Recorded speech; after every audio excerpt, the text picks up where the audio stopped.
Olá, pessoal, tudo bem com vocês? Eu sou o André e é um prazer ter vocês aqui conosco. Estamos começando mais uma aula do Praticadamente. E o tema de hoje é dores psicossomáticas.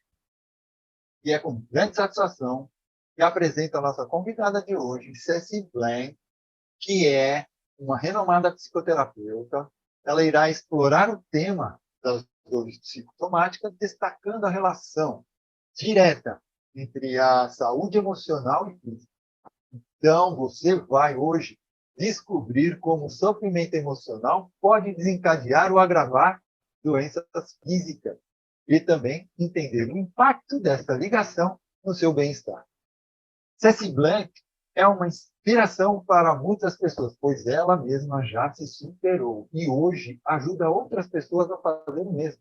Além disso, ela faz parte da nossa comunidade do Praticadamente, onde colabora ativamente nos estudos de casos que são discutidos em nossa sala exclusiva do WhatsApp. Aproveito para convidar vocês a acompanharem nossas atividades no Instagram ou Facebook e assistirem nossos episódios já gravados e liberados no YouTube ou Spotify.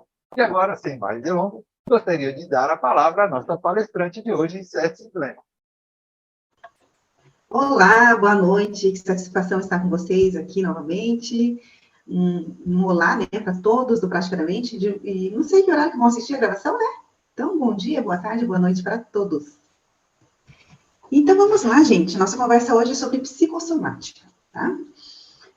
E eu vou falar para vocês que o que me fez me apaixonar pela psicanálise foi a psicossomática. Então, vou contar brevemente como que começou a minha história com a psicanálise. Em 99, eu fiz vestibular. Eu prestei vestibular, eu não sabia o que eu queria fazer, para onde que eu ia, né? Se eu fosse prestar vestibular do que eu realmente gostava, que batia o coração, seria com certeza algo ligado a teatro ou dança. Entretanto, eu pensei, não, eu vou fazer administração de empresas, porque daí, de repente, eu posso ampliar meu leque, depois eu faço uma especialização em algo que eu gosto.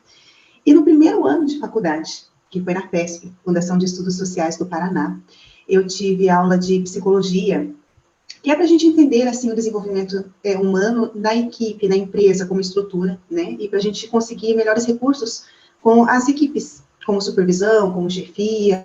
E eu me apaixonei. Tinha uma professora maravilhosa, professora Denise Ferreira, mestre, psicanalista, psicóloga, e assim, do jeitinho que ela foi conduzindo, eu fui me apaixonando, e parece que esse tema, a psicossomática, parece que eu sempre tive acesso a isso, e quando ela falou, abriu a minha mente para isso. E desde lá, eu nunca mais parei de estudar a respeito do desenvolvimento humano, e em especial, dessa minha paixão, que é a psicossomática.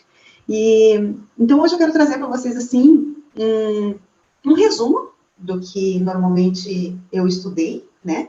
E talvez trazer, assim, na minha melhor intenção, trazer para vocês essa visão que eu tenho, que eu acho, assim, apaixonante. Espero que eu consiga alcançar esse meu objetivo hoje.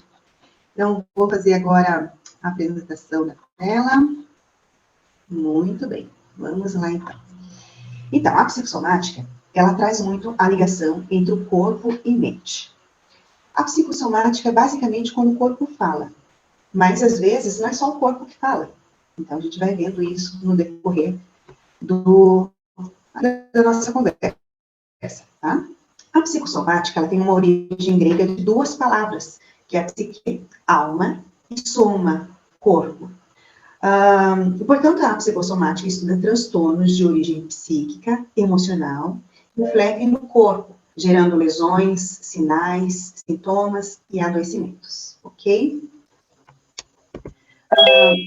A psicossomática é uma ciência interdisciplinar que gera diversas especialidades da medicina e da psicologia para estudar os efeitos de fatores sociais e psicológicos sobre os processos orgânicos do corpo e sobre o bem-estar das pessoas. Veja como é super amplo. E daí nós vamos evoluindo para a medicina integral. O termo também pode ser compreendido tal como descreve Melo Filho, que é um coordenador de artes médicas de 1992, essa frase dele. Em alguns lugares diz que foi citada em 91. uma ideologia sobre a saúde, o adoecer e sobre as práticas de saúde. É um campo de pesquisa onde estes fatos e, ao mesmo tempo, uma prática, a prática de uma medicina integral. Então, aqui, olha, em 1990 já é visto como algo um pouco mais avançado e abrangente, como a gente vê hoje, tá? Mas a psicossomática, ela teve 3 fases. A gente pode chamar de fase inicial, que é a psicanalítica, que é lá da fase de Freud e dos estudantes de Freud. Intermediária, o atual, né, interdisciplinar.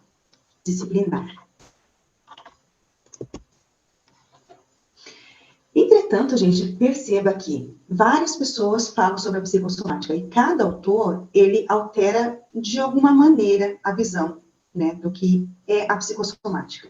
Então, durante a história, embora assim a base seja basicamente a mesma, tem algumas estruturas que um autor traz um pouco diferente do outro, e cada um vai aprofundar dentro da sua realidade, dentro do que cada um acredita. Então, antes de Cristo, já, em 460, Hipócrates, que é considerado o pai da medicina, ele já trazia nuances muito avançadas, né? Ele foi o mais célebre médico da antiguidade, iniciador da observação clínica. Então, olha, gente, há quanto tempo, e o olhar, as frases que ele trazia eram muito assim, acima, à frente do seu tempo. Eu até coloquei umas frases aqui, porque eu acho, assim, uma contribuição fantástica para a humanidade, né? Revela a existência de uma anatomia, outra no ser humano, erógena, imaginária, determinante da experiência do corpo, da saúde e do adoecer. Olha, já nessa época ele já falava sobre isso, não com esse nome de psicossomática. Sugerindo novas perspectivas para compreender as relações entre o psíquico e o somático. Então, a primeira pessoa, pelo menos que está escrito, né, que está registrado na história, foi Hipócrates. E essa frase também, olha que interessante. Os homens devem saber que o cérebro é só do cérebro, e só do cérebro derivam prazer, alegria, riso e divertimento, assim como tristeza, pena, dor e medo. E daí começa onde eu comecei a acompanhar a psicossomática, que é do Freud, que eu chamo de meu titio Freud. Então, ele era um médico neurologista, ele não estava feliz em só saber da parte física do corpo, o cérebro em si. Ele teve interesse em analisar coisas além do que o olho podia observar, né?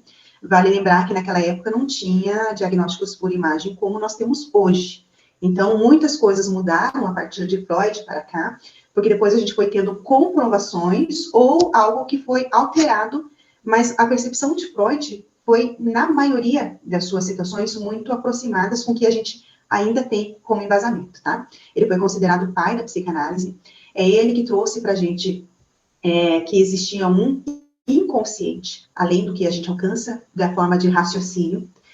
Foi ele que trouxe a respeito de angústias e como essas angústias podem ser sentidas no corpo, e também falou das neuroses, né? As neuroses seriam basicamente os conflitos emocionais que eram reprimidos lá no inconsciente, em que em algum momento isso precisa voltar, de alguma forma tende a voltar como neurose. A neurose seriam essa somatização. Somatização é uma palavra também que Freud trouxe, né, e depois foi evoluindo para a psicossomática.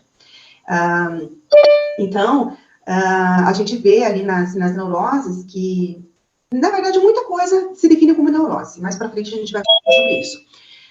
Daí, então, tem os mecanismos de defesa, que é a forma que a gente tem de se proteger dos conflitos emocionais, né? E através desses mecanismos de defesa, quando eles falham, a gente sente as neuroses, e com as neuroses a psicossomática, né? E Freud, então trouxe essa técnica de psicanálise, que seria a cura pela fala. De vez em quando eu vou dar uma olhadinha aqui nas mensagens, para ver se está tudo certo. Vocês estão acompanhando? Está tudo certinho? Muito bem. Então, a referência da psicossomática, que seria a relação da soma e psique, levou ao estudo de histeria, de angústia. A histeria foi trazida por Freud, e naquela época, lá no finalzinho do século XIX, início do século XX, a histeria, ela vem de uma de uma base de útero. Então, a histeria, ela é muito relacionada às mulheres. No final do século XIX, as mulheres adoeciam demais. Só que, assim, eram doenças que não tinham muita explicação. Por exemplo, a pessoa, às vezes, ela ficava cega, mas ao olho clínico, ao olho nu, não tinha nada nos olhos da pessoa. E depois, de repente, ela voltava a enxergar. Ou uma parte do corpo ficava paralisada, ou a pessoa começava a ter alucinações e vários tipos de angústias, né? E daí, então, eles perceberam, achavam que era algo específico para mulheres. Depois eles perceberam que não era somente as mulheres que adoeciam de doenças de somatização, homens também, em menor proporção. Então, a palavra histeria não é mais utilizada, parou de ser utilizada para ser substituída por psicossomática ou somatização. Vamos lá. Aí depois vem o Franz Alexander, e ele é um médico psiquiatra, também estudioso de Freud, psicanalista. Ele escreveu várias obras, professor universitário, eu coloquei 2 vezes ali, acho que era para ser outra coisa e eu não atualizei. Pioneiro da medicina psicanalítica, tá? Então, e também da medicina psicossomática. Ele conseguiu fazer mais alguns avanços, tá? E isso foi realmente muito importante para nós, porque através dos estudos, das obras, do que ele trouxe, como um aprimoramento já do que Freud já havia trazido, então a gente conseguiu um avanço bem importante. Então, olha, veja que o raio-x, que foi o primeiro diagnóstico por imagem, foi em 1895, depois veio o eletrocardiograma em 1901. Olha quanto tempo depois veio o ultrassom, depois veio a tomografia. Depois da década de 70, aí deu um avanço, assim,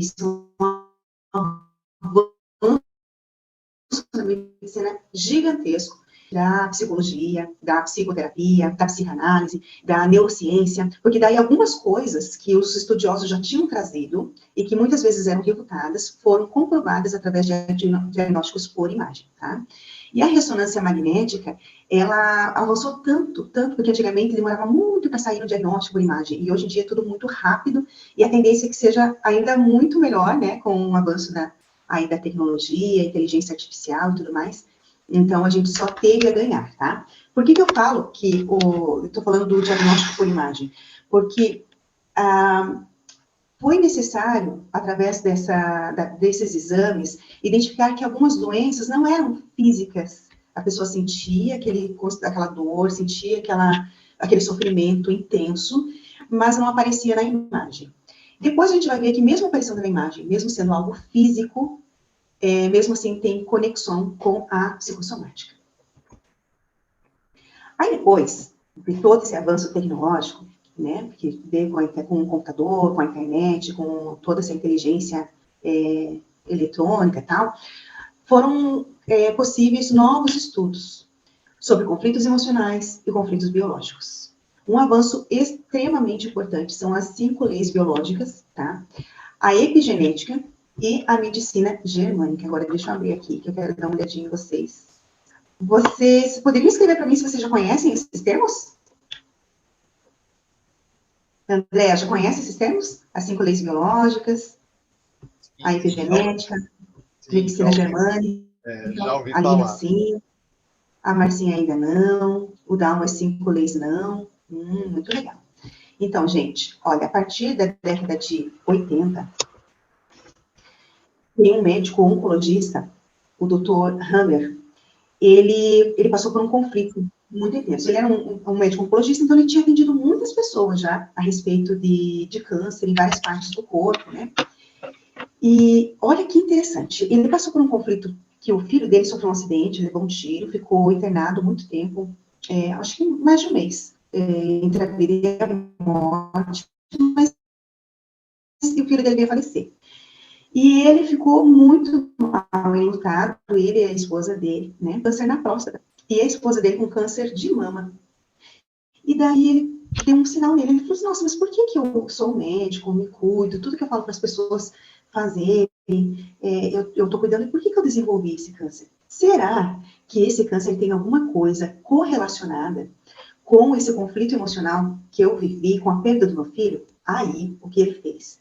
Ele convidou muitas, centenas de pessoas para ele estudar os conflitos que haviam acontecido antes da doença da pessoa.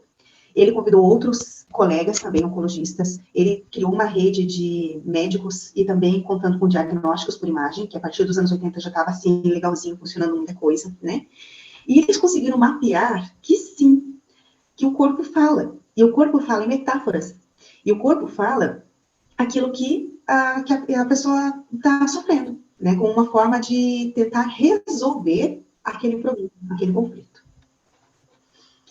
Então, as psicologias biológicas têm como princípio demonstrar os princípios biológicos que governam todos os processos envolvidos para desencadear enfermidades e doenças em animais e seres humanos.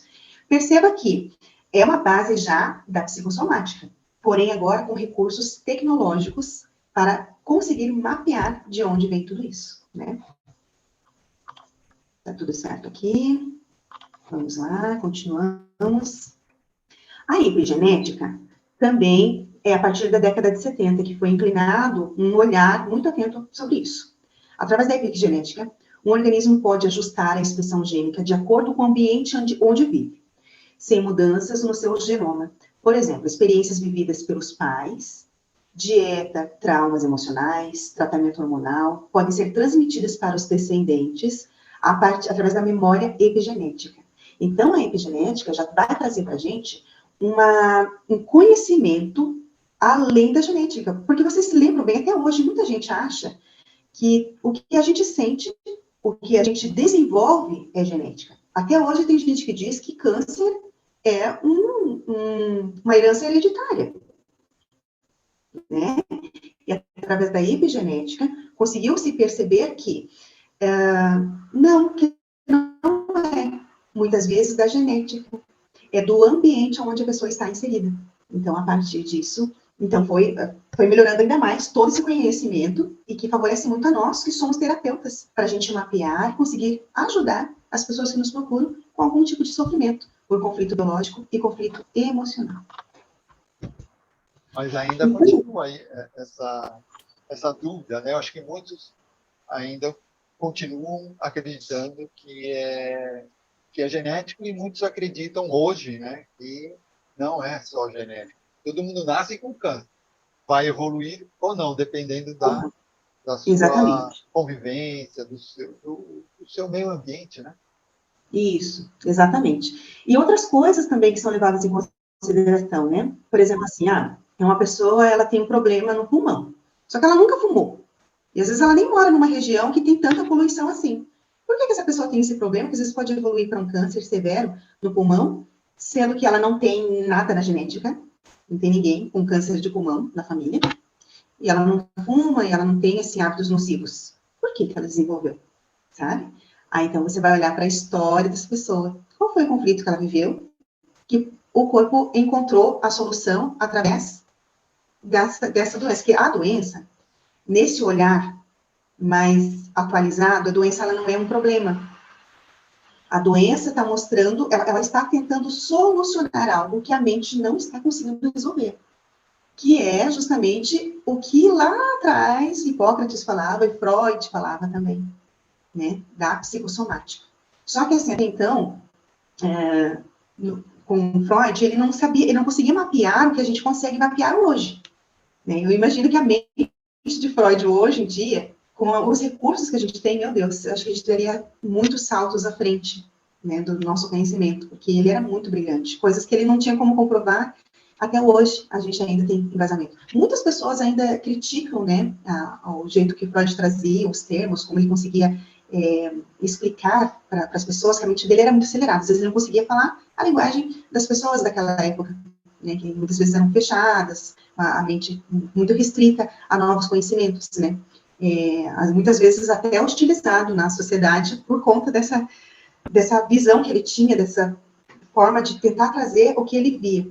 Mas muitas coisas hoje, mesmo as pessoas falando que ele estava errado, ainda trazem a ideia dele com outras palavras, com outros nomes, mas quando você vai ver, é a mesma coisa, né? Então, você vai ver, tipo, as 5 leis biológicas é um avanço da psicossomática. A epigenética é um avanço da psicossomática, né? E daí depois a gente traz também a medicina germânica, né? A medicina germânica, então, seria uma forma de solucionar, então, tudo isso que foi levantado, que foi encontrado como origem. Então, a gente tem tudo para conseguir trazer a pessoa para o caminho da autocura. Tá? Então, se a doença não é o problema, então o que é a doença? Deixa eu ver se eu consigo falar já sobre isso, ou se a gente vai para frente. Vou falar já sobre isso. Quando a gente tem um problema, por exemplo, assim, puxa, eu já estou numa certa idade, eu sei que meu corpo tem ali um reloginho, né? A gente tem um reloginho biológico, eu tenho o sonho de ser mãe. Um exemplo, tá? Eu já sou mãe, tá bom? Eu tenho um sonho de ser mãe, eu já estou passando da idade, a mãe do corpo está me chamando para ser mãe, e eu não consigo engravidar. Eu não consigo engravidar, não consigo. Então, que conflito biológico eu posso ter diante desse conflito emocional, que a minha mente não está conseguindo resolver? O corpo tenta resolver, ou seja, daí vem a parte do subconsciente, que também é da psicanálise, né? O subconsciente, ele tenta resolver esse problema.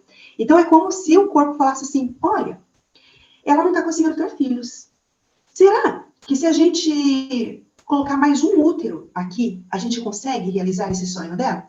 E a gente consegue diminuir essa angústia?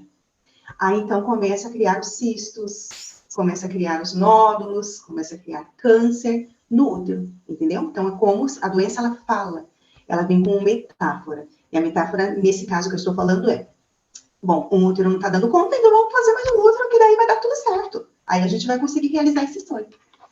Ficou claro? Vocês estão entendendo? Legal, né? Olha como o nosso corpo é perfeito. E assim, claro que a pessoa, ela não quis ter essa doença, ela não quis desenvolver essa doença, este mal.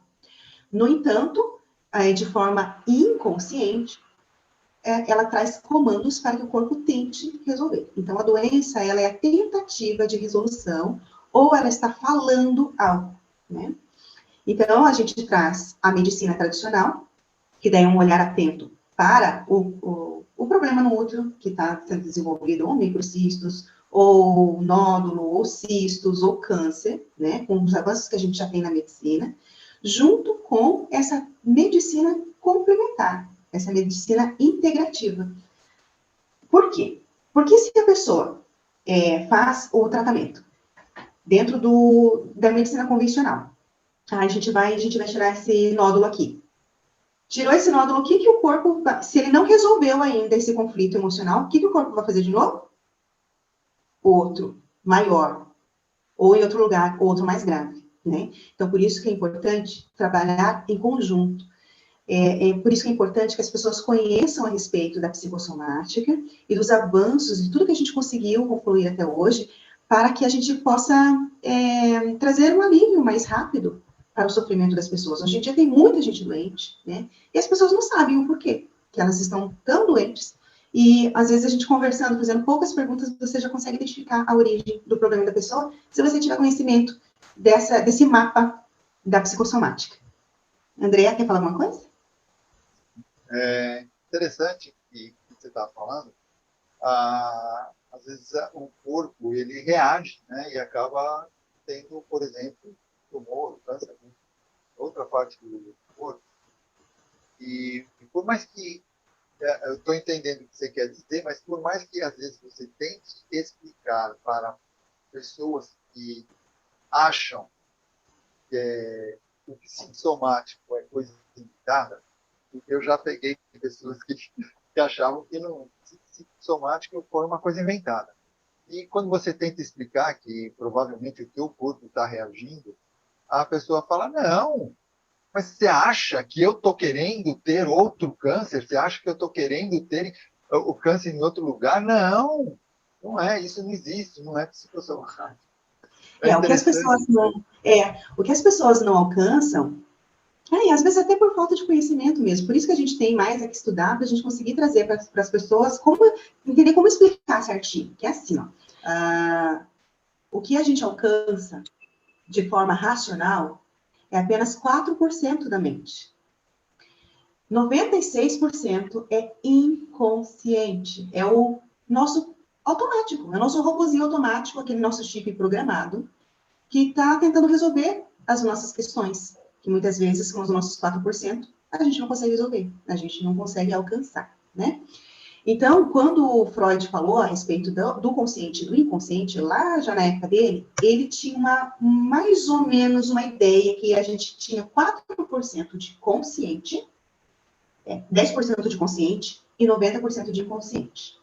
E daí, com o avanço da neurociência, ainda tem gente que discorda, mas normalmente chega a ser um número de 4% apenas de consciente e 96% de inconsciente. Então, Freud falava que a nossa mente, ela compreende a parte de consciente, mais ou menos, aproximadamente, ele chegou no número de 10%, mas não tinha como comprovar isso, e que 90% seria inconsciente.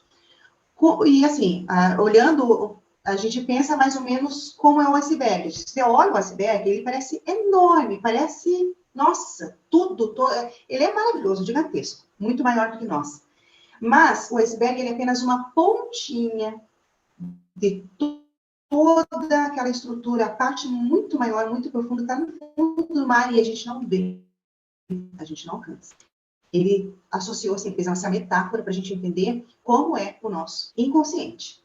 E com a neurociência avançando, e a gente tendo, assim, muito mais estudos, ensaios, testes e tal, então eles chegaram num número de 4% de consciente e 96% de inconsciente. Então, quando a gente fala assim, eu sei tudo, eu resolvo, eu faço, eu sei. Não, a gente não sabe. Porque a maior parte da nossa mente, do porquê que a gente racionaliza, que a gente raciocina e que a gente reproduz as nossas dores, as nossas doenças, o porquê que a gente escolhe do jeito que a gente escolhe, então, muitas vezes está lá, nesse piloto automático, nesse robozinho, que são os 96%, que é muito grande e a gente não alcança. É claro que ninguém quer ficar doente, é claro que ninguém quer ficar com alergia, ninguém quer ter câncer, ninguém quer ter úlcera, ninguém quer ter nada, né? Mas, através das nossas angústias, das coisas que a gente não fala, ou da forma negativa que a gente vê a vida, a gente acaba reproduzindo, de forma inconsciente, tudo isso no nosso corpo, né? E a medicina germânica, através do Dr. Hammer, veio trazer uma luz maravilhosa para nós terapeutas, para que lá na anamnese a gente já consiga mais ou menos saber qual é a origem do problema dessa pessoa. Então, vocês conseguiram acompanhar a questão do problema no útero, né? Ficou certinho, gravado. Tá bom. Vocês querem que eu traga mais um exemplo de mapeamento da epigenética? Da medicina germânica? A informação de mais nunca é muito mais. É verdade. Então, olha, eu vou trazer mais um exemplo para vocês. De um atendimento que eu fiz, tá? Uma senhora, ela, em dezembro do ano passado, ela falou assim, eu tô com uma dor, uma conversa assim, aleatória, né? A gente estava fazendo a novena de Natal, e eu fui visitar a casa dela, eu nem conhecia ela pessoalmente, a gente só se encontrava online, e daí ela falou assim, eu tô com uma dor no meu pé direito, eu já fui buscando, né? Porque analista não para de analisar nunca. Eu tô com uma dor no meu pé, já fiz exame, já fiz raio-x, eu não bati, eu não quebrei, eu não torci, tô com uma dor terrível, eu não sei o que eu... Quando eu chego do trabalho, eu chego em casa, eu coloco Havaianas, melhor, mas daqui a pouco já dói de novo. E de madrugada, durante a noite, é pior ainda. Ela acha que o pior é durante o dia, que ela trabalhava em pé. Então, assim, pela medicina convencional, a solução, a causa seria essa, tá? Trabalha de pé, você anda bastante, então o problema está aí. Mas por que está só no pé e no outro não? Por que só no pé direito? Né? Aí eu perguntei para ela quanto tempo, ela falou assim, aquela que estava horrível, insuportável, basicamente dela não conseguia nem trabalhar, fazia uns 2 meses. E daí eu falei para ela, e o que aconteceu há 3 meses atrás? Que é mais ou menos como a gente faz o mapeamento da nova medicina germânica, sabe? Já estou passando aqui um spoiler para vocês, antes de vocês fazerem algum curso aí. Aí ela falou assim, não aconteceu nada demais. Eu falei assim, olha, é algo relacionado com o pé, ele é muito assim, da raiz, a raiz de estar, de querer aprofundar as suas raízes, fincar. Então, é muito assim, suas origens, algo sobre suas origens. E o pé direito é assim, uma necessidade, é uma busca. Ela queria alcançar, chegar em algum lugar, e algo relacionado às raízes. Daí eu fui falando com ela e a gente não estava em terapia formal, sabe? Mas daí a gente foi conversando sobre isso, um papo bem gostoso, e foi indo. Daqui a pouco ela falou, Cécia, meu Deus. Ela começou até a ficar com os olhos cheios de lágrimas, desde já começou a chorar. Ela falou assim, eu tenho uma filha que ela se mudou para a Alemanha. Alemanha? Para um outro país, acho que é a Alemanha que ela falou. E daí eu tinha que me despedir dela no aeroporto, há 3 meses atrás. E eu me atrasei aqui no meu trabalho, deu um problema, daí o trânsito muito tumultuado. Quando eu cheguei no aeroporto, minha filha partiu. Eu não pude dar um abraço de despedida dela. Eu não consegui chegar. Então, o pé é querer chegar em algum lugar, né? Então, estava ali, as raízes, né? Que é o país onde ela está envolvido. É toda essa metáfora, a filha foi embora, ela queria chegar a tempo, não deu certo. Então, nisso despertou a dor no pé, porque ela ficou muito triste. É como se ela estivesse enlutada, né? Porque a filha partiu e ela não conseguia se despedir. Ela sabia que a filha dela estava logo ali, mas para ela é uma distância muito grande, elas iam ficar muitos meses sem se ver, e talvez anos, né? E diante dessa tristeza tão profunda que ela ficou, ela não conseguir, já era triste a filha ter partido. Agora, ela não conseguir se despedir, foi uma dor insuportável. Então, o pé sinalizou, né? Será que se a gente criar um outro pé, ela chega a tempo? Sabe essa metáfora? Então, ela disse que naquele dia ela tinha tomado analgésicos e a dor não tinha passado. Aí eu falei para ela respirar profundamente. Olha, foi bem simples, eu não fiz nenhuma hipnose com transe formal, né, profundo.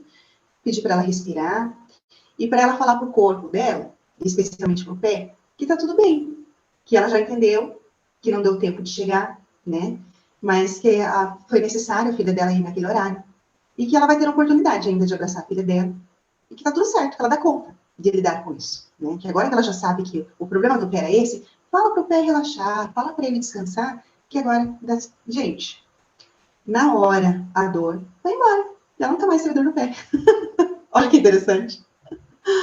É tipo mágica, parece mágica, mas não é. É ciência, eu digo que é ciência, porque é um conhecimento que eu tive a oportunidade de conhecer agora, mas olha, há quanto tempo que os autores, os mentores estão trazendo essa informação? Desde lá de trás, né? E chegou aqui, a gente tem mais aqui propagar esse conhecimento para todas as pessoas, para que a gente possa ajudar o maior número de pessoas possível, né? E nisso tem várias metáforas que foram mapeadas pelo Dr. Hammer. Olha, se não me engano, parece que eles mapearam mais de 144 mil pessoas. Se não me engano, é esse número. Mais de 144 mil pessoas, vários médicos com muitos exames. E na época que o Dr. Hammer fez tudo isso, ele meio que teve que se esconder, fugir, assim, porque daí muita gente dizia como se fosse, acho que é a indústria farmacêutica, sei lá. Houve uma perseguição muito grande a respeito disso, né, dessas ideias todas, mas outras pessoas realmente consolidaram, né, todo esse método e viram que é muito mágico, assim, quando você consegue associar, eu digo mágico como uma força de expressão, né, que a gente sabe que não existe mágica, mas é extraordinário, assim, o poder da mente com a conversação do corpo, e quando você consegue achar a origem, e você consegue que o paciente esteja aberto e propenso a liberar, porque isso também é necessário, que ele consiga liberar isso, porque tem gente que não quer liberar, né? A dor acaba sendo um ursinho de pelúcia, né? É aquela dor parceira, e daí a pessoa, às vezes, ela não consegue deixar ele embora, né? Por ganhos secundários e por várias outras coisas. Mas quando a pessoa está, de fato, aberta e propensa, sofrendo com aquilo, ela quer resolver, e em poucos minutos, muitas vezes, você consegue liberar a pessoa desse sofrimento, né? E expandir a mente dela. A Marcinha está escrevendo, né? Mais uma vez, o autoconhecimento salvando o corpo, exatamente. Quando a pessoa se permite esse autoconhecimento e quando o terapeuta está preparado também com as ferramentas certas, né? Alergias respiratórias, tem qual origem? Muito legal. Aqui. Então, a alergia respiratória, a gente poderia dizer, por exemplo, rinite, poderia ser isso? Ancestralidade, resolveu, all down. Foi para ancestralidade, porque é o que a pessoa ela tem como metáfora, né? A Java Serasmo. Uhum. Então, a alergia respiratória, vamos falar, por exemplo, da rinite, né? O nariz escorrendo o tempo todo. Provavelmente foi um trauma de assim, isso não está me cheirando muito bem, isso não está de acordo. Alguma situação que a pessoa sinta um cheiro de morte, ou sinta cheiro de algo que não está de acordo, e ela pode engatilhar este trauma. Então, ela pode ter, por exemplo, Toda vez que eu entro num ambiente parecido com aquele que eu sofri o trauma, eu engatilho essa rinite, sabe? Ou ela pode engatilhar com frases, ela pode engatilhar com tipos de perfume, e ela engatilha isso. Também é uma coisa que a alergia respiratória, além do tratamento imediato com a medicina convencional, com medicação, né? A pessoa, ela pode, sim, achar a origem desse problema. Eu gosto de usar bastante a hipnose com regressão ao trauma, né? Eu pergunto para o subconsciente. O que não estava cheirando muito bem? Eu pergunto para o subconsciente, né? Por exemplo, aqui está o André, né? Eu falo assim, André, o André não sabe por que ele tem rinite. Ele não sabe porque o corpo reproduziu. Mas o subconsciente do André sabe. Então, agora eu quero perguntar para o subconsciente do André. Que dia foi esse? Que você passou por uma situação constrangedora e aquilo não estava cheirando muito bem. Você ficou meio desconfiado, talvez seja algo relacionado a uma traição, né? Aí, pum, já vem na mente. Às vezes vem, às vezes não vem. Às vezes a pessoa entra numa sala escura, né? Vê tudo escuro, não vê nada, não sente nada, não consegue acessar. Mesmo assim, você pode ainda negociar com o corpo dessa pessoa, mesmo não acessando o trauma, né? Mas eu gosto de acessar o trauma, porque daí não volta nunca mais. A pessoa entendeu aquilo e coloca no lugar devido, que é o passado. Rinite pode ser também choro contido. Olha, não sei, acredito que não. A rinite é muito mais relacionado, isso não está me cheirando muito bem, ou isso tem cheiro de morte. E isso não está me cheirando muito bem, normalmente é mais relacionado a estou fazendo alguma coisa e eu estou sentindo que alguma coisa está sendo feita contra mim, ou que isso pode me prejudicar de uma forma, e parece que eu estou sentindo o cheiro de alguma armação, tá? Alguma coisa assim. Mas pode envolver choro contido também, né? Porque dependendo do tamanho ali do conflito emocional que a pessoa está passando, a pessoa não pode chorar ali na hora, né? Então, pode sim acontecer. Deixa eu ver o que mais. Para vocês terem como uma ideia, um caso recente também. Uma coceira no ouvido que não passava. Não passava. Começou a coceira no ouvido, daí começou a coçar a garganta. Coriza, muita coriza. Toma antialérgico, remédio para gripe, aí melhora. Passou tudo. Passou a coriza, passou o desconforto na garganta, mas o ouvido ainda continuava coçando, quase 2 meses com aquela coceira e o remédio não resolvia. Aí, vamos investigar, vamos pesquisar o que está acontecendo? Faz mais de um mês? Muito bem. Aí você estuda um pouquinho e você sabe que o ouvido esquerdo é quando você ouve palavras muito severas, julgamento muito forte, ou uma notícia que você não queria ouvir de jeito nenhum. É uma situação que, assim, se você pudesse, você desouvia, de tão ruim que é. Então, muitas vezes é uma crítica muito severa, muito dura, né? É verdade. Eu recebi uma amiga, essa amiga, nossa, eu fui super anfitriã dela, cuidei dela, que na minha casa os dias que ela veio, e daí depois ela fez uma desfeita. Ela falou umas coisas assim que eu não gostei. E eu fiquei assim com o meu corpo todo tremendo nesse dia. Falei também, fui desagradável, respondi, mas era uma coisa assim que eu não esperava de ouvir de uma amiga minha. Achou? Falou, fala pro corpo, fala pro subconsciente, então é isso, tá tudo bem então. Agora eu consigo lidar com isso. Eu fiquei muito chateada mesmo, eu não esperava. Mas agora eu já sei que essa amiga não é confiável, já sei que essa amiga é traíra, e agora tá tudo, pode ficar tranquilo, pode ficar aliviado, agora eu já sei lidar com isso. Pronto, a coceira vai embora. Alergia do ladinho do tímpano, que o médico viu, né? A alergia do ladinho do tímpano, tá vermelhinho aqui. Não era como que pode dizer, otite, sabe? Não era aquela coisa assim de tomar antibiótico, nada, era alergia mesmo. E foi embora. Depois que descobriu o que era a origem, né? Muito interessante. Assim, a gente pega a hérnia de disco também, né? A coluna, a parte de baixo da hérnia de disco, é problema de estrutura. E muito em especial a respeito de finanças.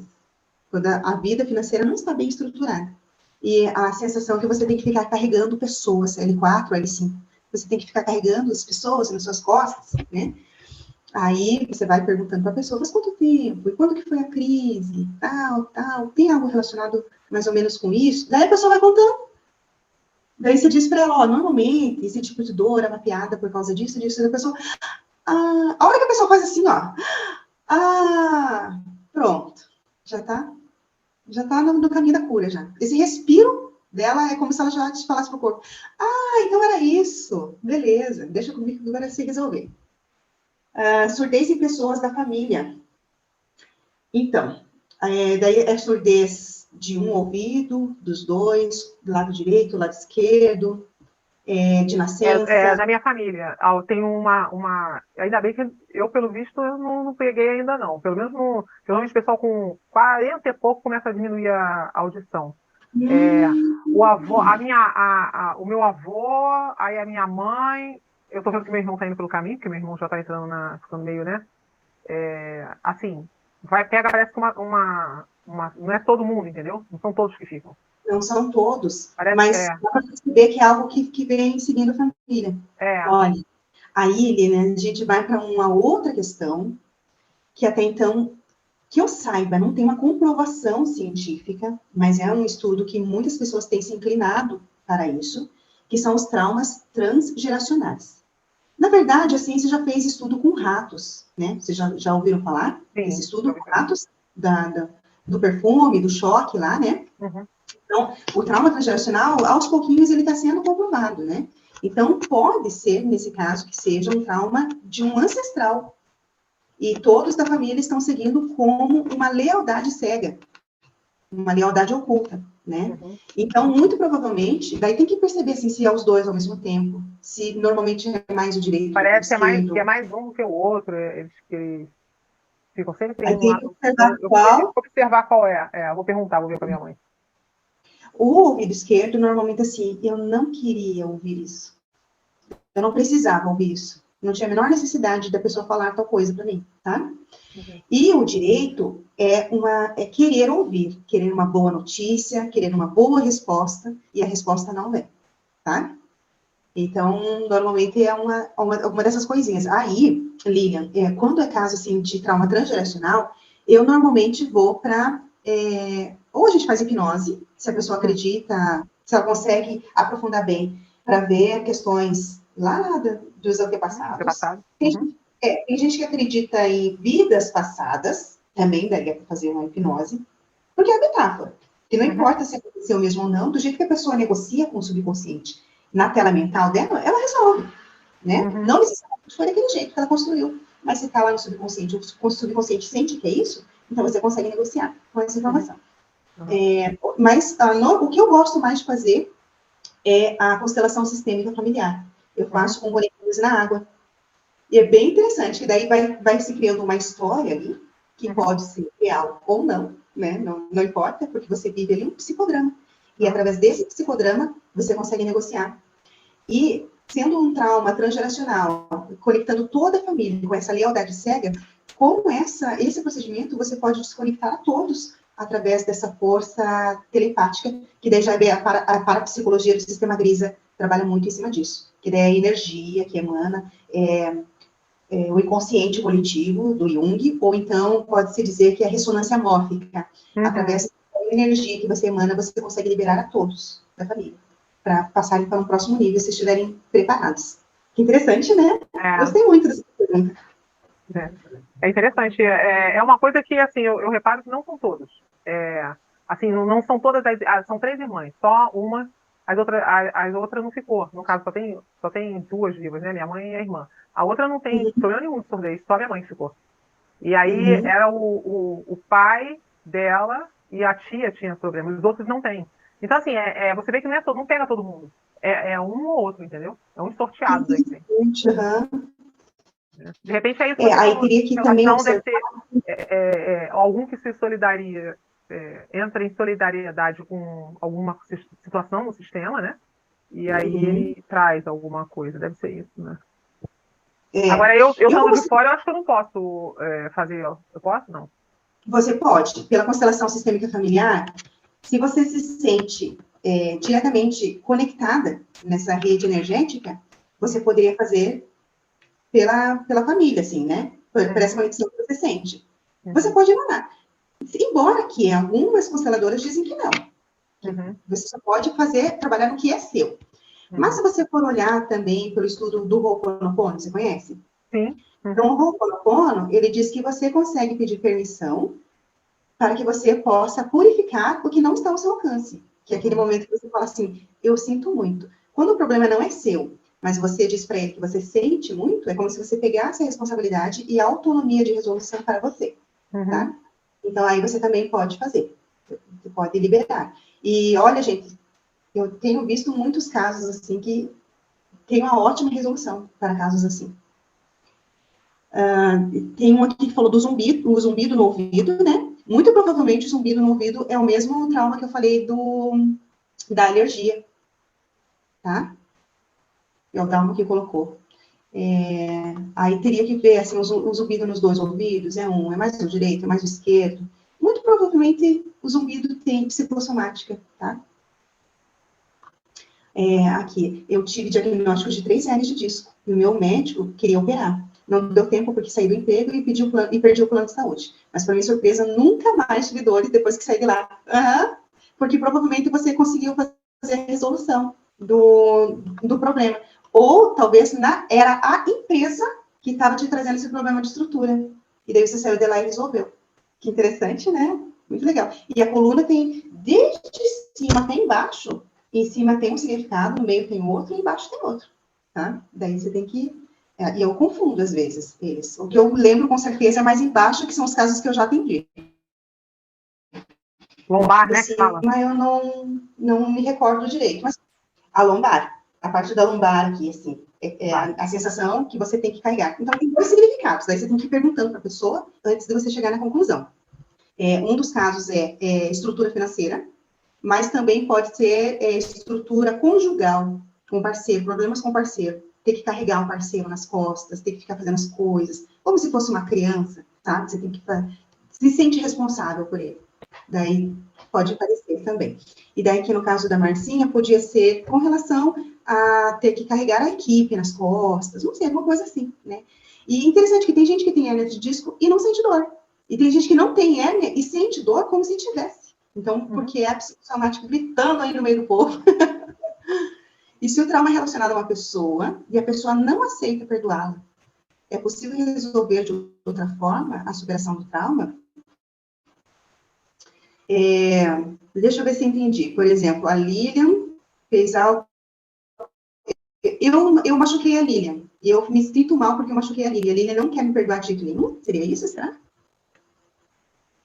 Se eu puder explicar? Eu acredito que seja isso, né? Eu que perguntei. A questão é assim, ó. Às vezes chegam os clientes no consultório e fala que alguém fez mal para ele, certo? E aí a gente vai trabalhando a questão do perdão e tudo mais, e a pessoa não quer perdoar de forma alguma, tá? Aí tu vai trabalhando, e ela diz que resolveu o problema, mas a gente vê que não resolveu. Sabe, quando a pessoa se auto-sabota?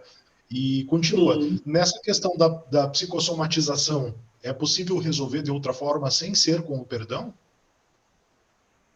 É que se a pessoa ela entender o porquê que ela está com aquele problema, ela praticamente já manda um comando para o corpo. É como se ela falasse, nossa, mas o meu joelho está doendo por causa disso. Não precisa mais. Isso já passou, isso já está no passado. Só dela ter passar esse pensamento na cabeça dela, ela já pode resolver.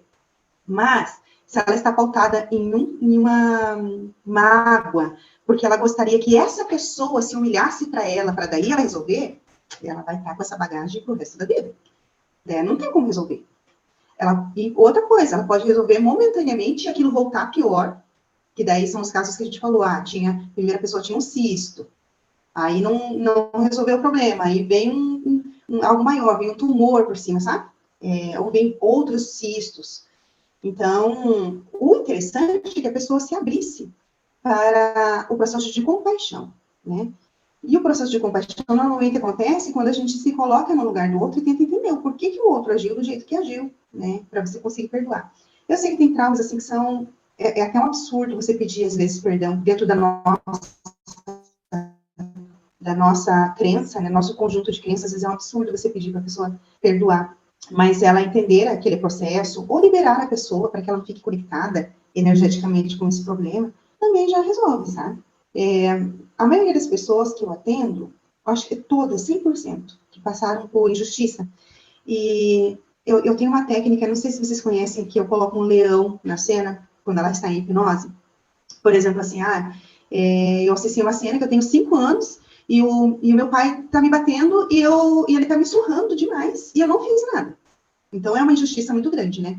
Então, eu paraliso a cena, e eu coloco um leão bem grande, andando, entrando, e o leão fica do lado dela. Daí eu peço para ela absorver a força que tem o leão. O leão é forte, ele é confiante, e ele é autossuficiente. Ela se enche dessa força. E daí eu pergunto para ela, você quer que o leão faça alguma coisa com esse pai que está te batendo? Todas as pessoas até hoje falaram, não. Porque meu pai não sabe o que ele está fazendo. Tá? A maioria das pessoas tem compaixão dessa figura que é um opressor, sabe? Então, é muito genuíno. A não ser que a pessoa esteja muito, muito, muito magoada, querendo, assim, culpabilizar a outra demais. Não sei. Aí teria que entrar em outros processos mais profundos, né? Para tentar trazer ela para a compaixão e transcender com essas questões. Será que eu respondi, Denilson? Aí tem a Márcia, né?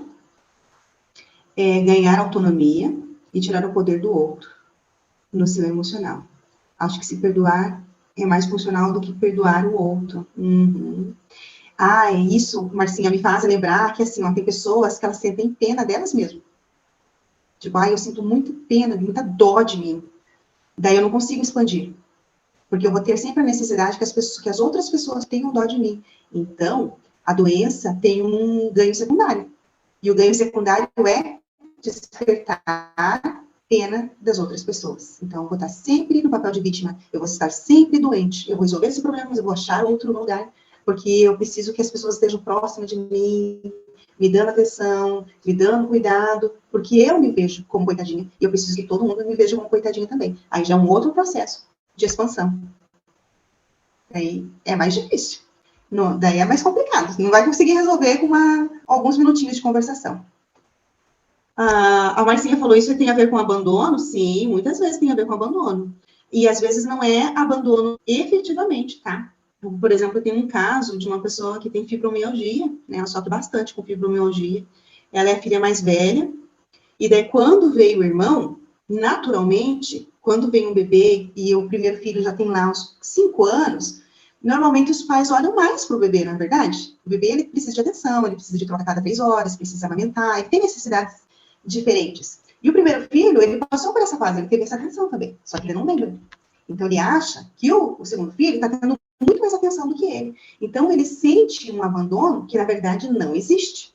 Então, você tem que trazer para essa pessoa a verdadeira, o ponto de vista fixo que essa pessoa criou a respeito da história dela. E ela pode ver por um outro ponto de vista a mesma história. Não é fácil. Tem gente que é muito resistente.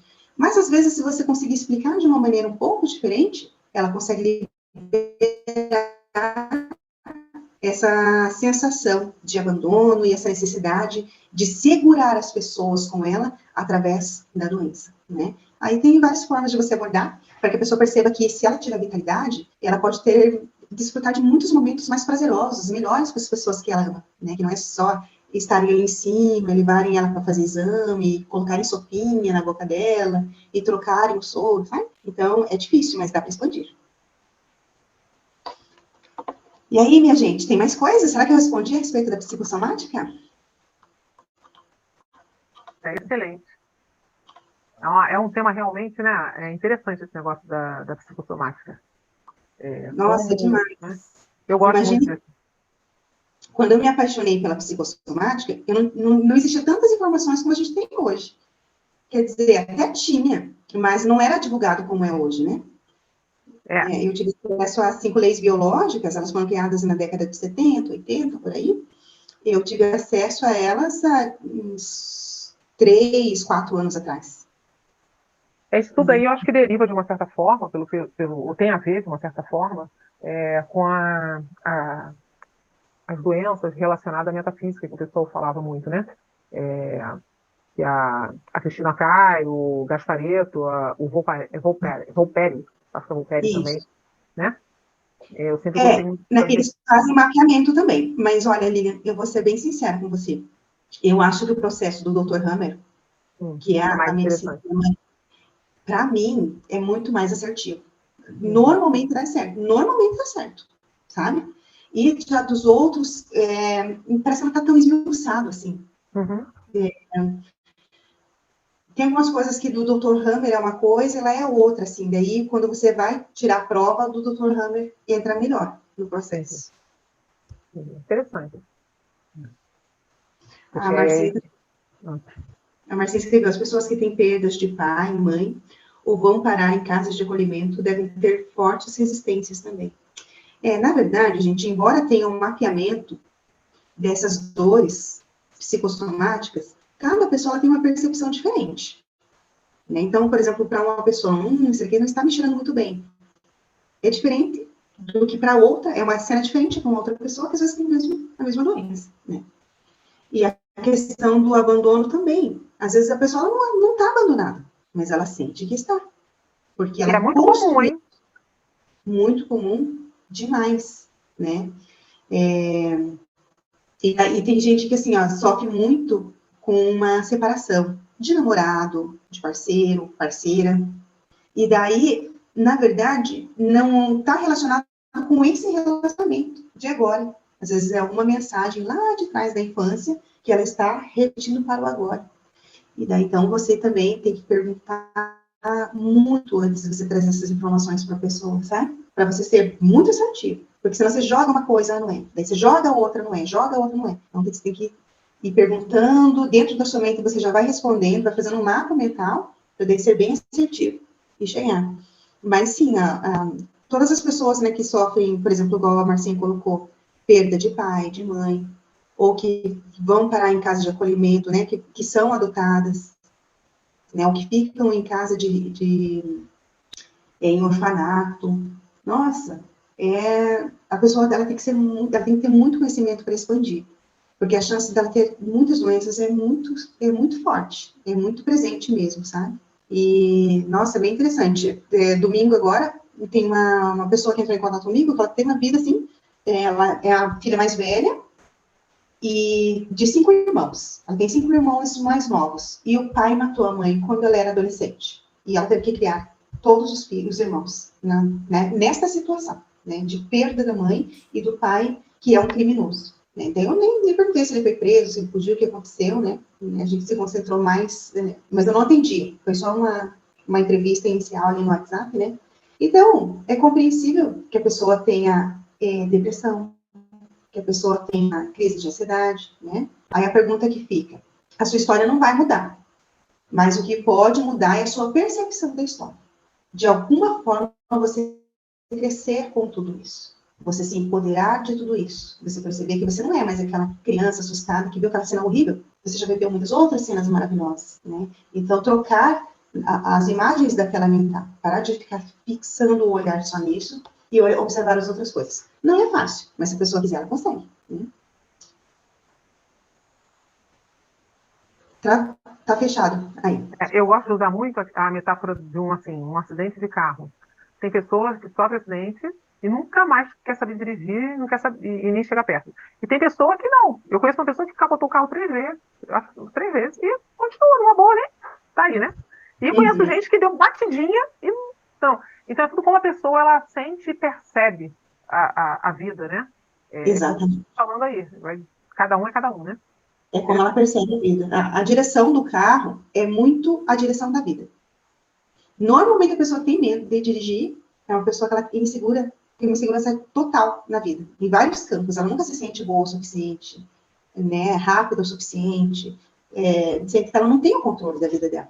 E daí o carro traz muito essa metáfora. Então, a pessoa voltar a dirigir, quando é uma batida de carro, quando é um trauma, beleza, é rapidinho de resolver. Agora, quando é uma insegurança generalizada, olha, É a engraçado você Marcinha falando. correndo de se estropia direto, mas, ai, gente, eu não consigo. Nem todo Não mundo, tem consigo. gente que anda. Nem todo mundo. Toda Mas regra tem sua Não, exceção. nunca é generalizado, amiga. Mas assim, eu acho que quase. Não, todos que eu conheço que andam de moto já se. Eu conheço, né? Já se estupiaram todinho e voltaram. É verdade. impressionante. Olha, eu conheci no hospital um rapaz que ele perdeu a perna. Perdeu uma perna num Nossa, acidente de moto. Mas ele andava de moto. Perdeu uma perna, gente. Pois é, já Aí é eu, um. Senhor Maria José, muita vontade de correr riscos direto, né? E Muita provavelmente adrenalina na devia ter veia. a perna direita. Ah, eu não sei. Mas, gente, então é Ai, isso, não né? lembro assim, amigo.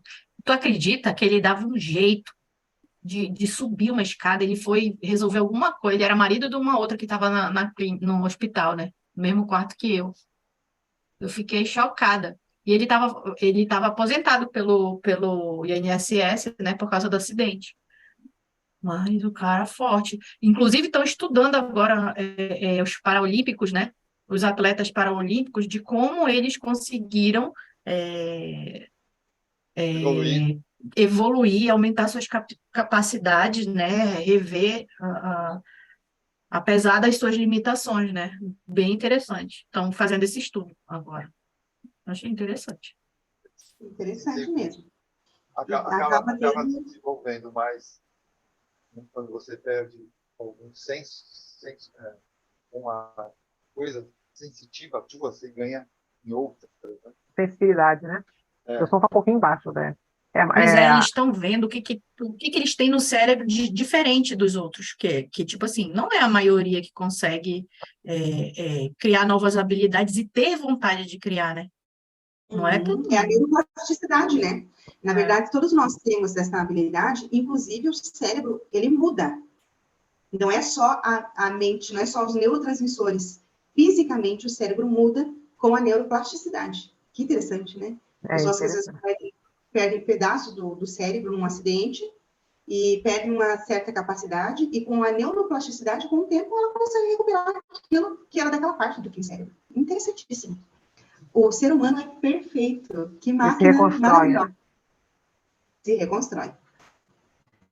bom, se o pessoal não Então é isso, tiver, André. se o pessoal não tiver mais perguntas, eu vou pedir para você passar as suas redes sociais, né? Para se alguém quiser te encontrar Ah, ou entrar em contato. sim, então eu vou compartilhar na tela aqui, ó, o meu Instagram, Facebook, TikTok, @csblank.cs. Estou à disposição, tá? E através dessas redes sociais você também tem acesso ao meu WhatsApp. Agora sim. Agora foi, né? Oi. Muito bem. @csblank.cs é para todas as redes sociais, é esse mesmo, né? Todas as redes sociais é o mesmo, tá bom? E nas redes sociais tem o meu WhatsApp, facilmente entre em contato comigo. Lá também tem a minha vitrine, o que eu gosto de atender, como que é o meu, né, enfim, as partes que eu gosto de atender, que a parte terapêutica é muito ampla, né? Então, tem coisas que a gente se sente melhor em atender. E qualquer dúvida é só entrar em contato. Se alguém quiser também contratar uma palestra, se alguém quiser adquirir alguma aula um pouco mais aprofundada de como que eu faço a integração de todas essas terapias, né? Para uma resolução mais rápida, mais breve, os meus protocolos, pode entrar em contato, que a gente negocia. Tudo bem? Perfeito. Gratidão, gente, por essa noite. Tudo travado, mas conseguimos. Foi muito Concluímos. bom. Perfeito. Gratidão. Conseguimos concluir, né? Então, já que chegamos aí com as suas redes sociais e tudo que já está compartilhada, eu vou também deixar na descrição desse vídeo, tá? Então, já deixo lá, quem quiser, pode ir lá na descrição do vídeo e você vai achar as redes sociais da CSB. Então, pessoal, estamos encerrando mais uma aula sensacional e muito esclarecedora, né, que tivemos hoje. Agradecemos imensamente a presença da nossa palestrante de hoje, Cécile Blanc, e do público que está assistindo ao vivo e também aqueles que vão assistir, estarão assistindo no YouTube ou no Spotify. Espero que tenham gostado e aprendido muito com essa aula de hoje. Para continuarmos evoluindo juntos, eu convido a todos a interagirem conosco, deixando seus comentários, sugestões e feedbacks. Isso é muito importante para que possamos melhorar sempre e trazer o melhor conteúdo para vocês. Não se esqueça, então, de curtir e compartilhar nossas atividades nas redes sociais. E assim, juntos, podemos fazer a diferença na hipnoterapia, na terapia e transformar a vida das pessoas. Então, vamos nos despedindo e a gente se encontra na nossa próxima aula do Praticadamente. Até lá, pessoal!